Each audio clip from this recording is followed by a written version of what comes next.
A decree of fire and faith, the golden decree. A kingdom bows the Babylonian sun, a molten disk in the brassy sky, beat down on the vast plain of Dura.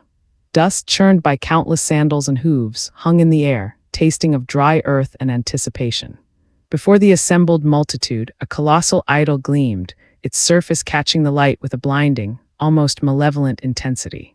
Gold, pure and dazzling, formed the image of a god, reaching 90 feet into the heavens, its shoulders broader than two chariots side by side. Fear, a cold, unseen serpent, coiled in the stomachs of the thousands gathered. Then came the sound. First, the low rumble of the horns, a guttural warning that vibrated through the ground and up into the bones. Then the piercing shriek of the flutes, a dizzying spiral of sound that seemed to tear at the very fabric of the air. Harps and lyres joined, a discordant symphony of royal command, building to a crescendo that demanded absolute submission. Every eye, every soul knew its meaning. From the edge of the throng, Shadrach, Meshach, and Abednego stood, their faces etched with a profound, quiet resolve. Their eyes, though scanning the sea of bowing figures around them, held a distant, unyielding light. Knees buckled, foreheads pressed into the hot dust, a wave of humanity prostrating itself before the golden effigy. The air grew thick with the collective exhale of a kingdom bowing, the rustle of robes, the muffled sounds of obedience. Abednego's gaze met Meshach's, a flicker of understanding passing between them, a shared weight of conviction. Shadrach, his chin held high, watched the spectacle with a sorrowful yet determined focus. Around them, the dust-choked gasps of fear and the grunts of exertion were the only sounds, save for the ceaseless, triumphant blare of Nebuchadnezzar's orchestra. But the three men remained standing, pillars of defiant stillness in a world brought to its knees. Whispers of disobedience, the accusation the opulent halls of the royal palace, usually echoing with the muted clink of gold and the murmur of sycophants, now buzzed with a different kind of energy.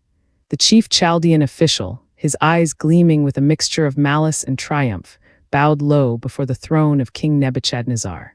His silk robes rustled softly, the expensive fabric a stark contrast to the venomous words he was about to unleash. King Nebuchadnezzar, a figure of formidable power even in repose, reclined on his gilded throne, a jeweled cup in his hand. His gaze, accustomed to instant obedience, was sharp as he fixed it upon the official. Chief Chaldean official, O king, live forever.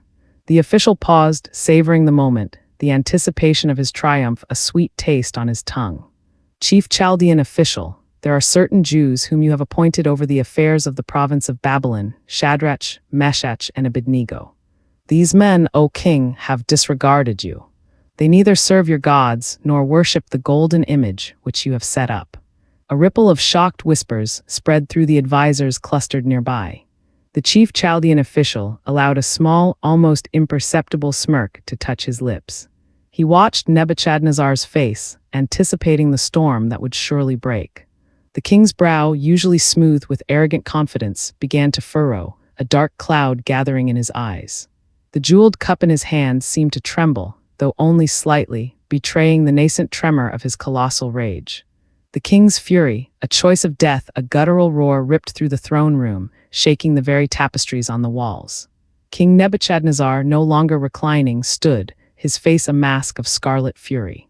His scepter, usually a symbol of his authority, now seemed a weapon ready to strike. The air crackled with his indignation, thick and suffocating. Guards, their faces impassive, brought forth Shadrach, Meshach, and Abednego, their chains rattling softly, the only sound daring to intrude upon the monarch's wrath. Nebuchadnezzar, is it true, O Shadrach, Meshach, and Abednego, that you do not serve my gods or worship the golden image which I have set up? His voice, though controlled, vibrated with barely contained violence. His eyes, burning like hot coals, swept over each man, searching for a tremor of fear, a hint of capitulation. Nebuchadnezzar, now if you are ready, at the moment you hear the sound of the horn, flute, lyre, trigon, psaltery, and bagpipe, and all kinds of music, you are to fall down and worship the image which I have made. For if you do not worship, you will immediately be cast into a furnace of blazing fire. And what god is there who can rescue you from my hands? He gestured with a sweeping arm towards a gaping, black maw in the distance, from which a faint, shimmering heat emanated. The roar of the unseen flames seemed to pulse, a hungry, living thing. The three men, though their faces were pale in the oppressive heat of the room and the king's anger, did not flinch. Their eyes, clear and unwavering, met the king's gaze.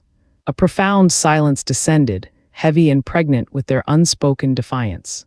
"Shadrach, O Nebuchadnezzar, we do not need to answer you on this point." His voice, though calm, cut through the tension with the precision of a surgeon's blade. Meshach and Abednego stood beside him, their expressions mirroring his steadfast resolve. "Meshach, if it be so, our God whom we serve is able to rescue us from the furnace of blazing fire, and he will rescue us from your hand, O king. Abednego, but even if he does not, let it be known to you, O king, that we are not going to serve your gods or worship the golden image that you have set up." Their words hung in the air, a declaration of faith so absolute it seemed to momentarily stun even the furious king. Then the last vestiges of Nebuchadnezzar's control shattered. His face twisted, a primal scream tearing from his throat, echoing the inferno he promised. He commanded the furnace to be heated 7 times hotter than it was normally made, his fury reaching an apocalyptic crescendo.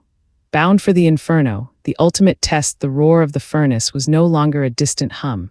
It was a hungry, palpable beast, its breath scorching the very air. Its maw, once merely a black opening, now pulsed with an unnatural, blinding white heat, casting grotesque, dancing shadows across the faces of the terrified onlookers.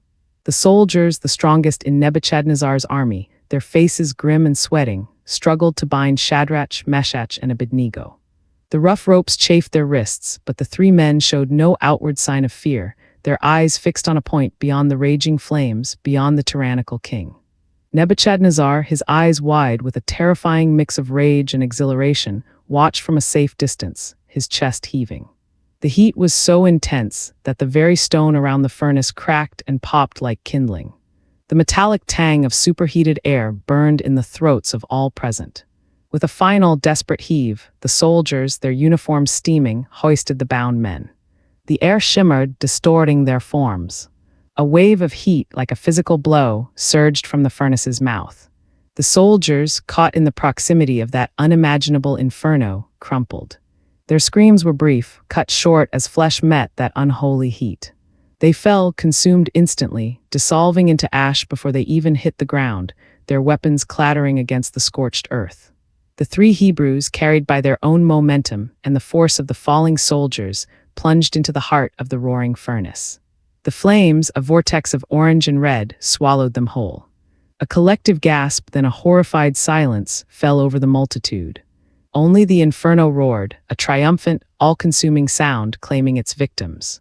The miracle within, a divine presence, King Nebuchadnezzar, his face still flushed with a terrible anger, stared into the heart of the blazing furnace. His victory, though costly, was absolute. The defiance was crushed. Yet as his eyes adjusted to the searing, impossible light, a tremor began to run through him, a cold dread that seized his very core. He stumbled back, his eyes widening in disbelief, a choked sound escaping his throat. "Nebuchadnezzar, did we not cast 3 men bound into the midst of the fire?" His voice, once booming with command, was now a mere croak, laced with terror. His most trusted advisors, men accustomed to the king's volatile moods, exchanged nervous glances. They dared not look directly at the furnace, but the king's reaction compelled their gaze. First advisor, "Certainly, O king." "Nebuchadnezzar, look. I see 4 men loose, walking in the midst of the fire, and they are not hurt. And the appearance of the 4th is like a son of the gods." A wave of collective horror and awe swept through the court. Disbelief warred with the undeniable reality burning before their eyes. Through the shimmering heat and the dancing flames, 4 distinct figures could indeed be seen. 3 were unmistakably Shadrach, Meshach, and Abednego, their forms distinct, their clothes unburnt, walking as calmly as if through a cool morning mist.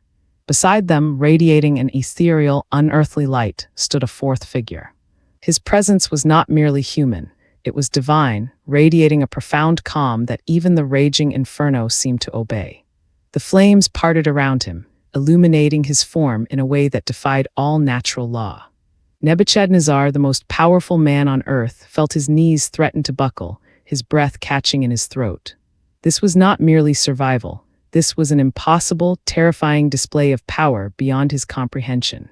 Emergence, unscathed from the fire, Nebuchadnezzar, his mind reeling from the impossible vision, found his voice, though it was still hoarse with a terror he had never known. He scrambled to the mouth of the furnace, the blistering heat now ignored in the face of this profound, earth-shattering miracle.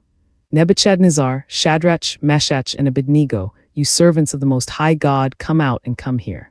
His voice, a raw plea rather than a command, echoed into the roaring inferno. And then from the heart of the blinding white heat, they stepped forth. Shadrach first, then Meshach, then Abednego. The transition from roaring fire to dusty earth was seamless, effortless. They emerged, their expressions serene, their eyes reflecting an inner light. Not a hair on their heads was singed. Their rich Babylonian cloaks, the very garments that should have ignited instantly, were untouched, their vibrant dyes pristine. There was no charring, no burning, not even the faintest whiff of smoke clinging to their fabric. The air around them, moments ago part of an inferno, was now simply the hot desert wind, unstained by any scent of destruction. They stood before the king, whole and unharmed, a living testament to a power infinitely greater than his own. The satraps, prefects, governors, and the king's counselors gathered around, their jaws slack, their eyes wide with a mixture of terror and overwhelming awe. They peered closely, their hands hovering, almost daring to touch, to verify what their eyes told them was impossible. The silence that followed was heavy, broken only by the rasp of Nebuchadnezzar's breathing. His chest heaved, his arrogant posture now stooped under the weight of this divine intervention. The fear was gone, replaced by a profound, trembling reverence. A king's conversion, the new decree. The tremor in King Nebuchadnezzar's voice was unmistakable as he raised his hands, silencing the murmuring, bewildered court.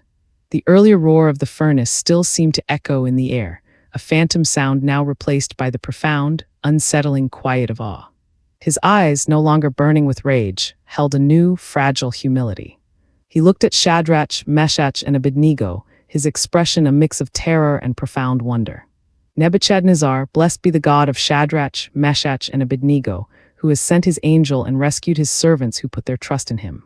They violated the king's command and were willing to yield up their bodies so that they might not serve or worship any god except their own God. His voice grew stronger, conviction replacing the initial shock. He stood taller, not with his former arrogance, but with a newfound, terrifying understanding of a power far beyond his own. The fear of his earthly decree was now dwarfed by the fear of the divine. Nebuchadnezzar, therefore, I issue a decree that any people, nation, or language that speaks anything offensive against the God of Shadrach, Meshach, and Abednego shall be torn limb from limb and their houses reduced to a rubbish heap, because there is no other God who is able to rescue in this way. The words, though delivered with a new kind of reverence, still carried the absolute, unyielding power of Babylon's monarch.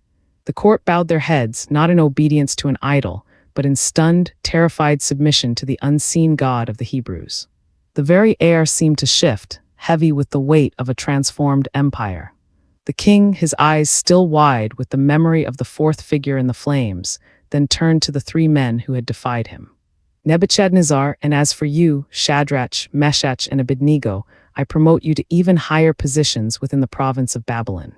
The three men, their faces still reflecting a serene calm, accepted the decree.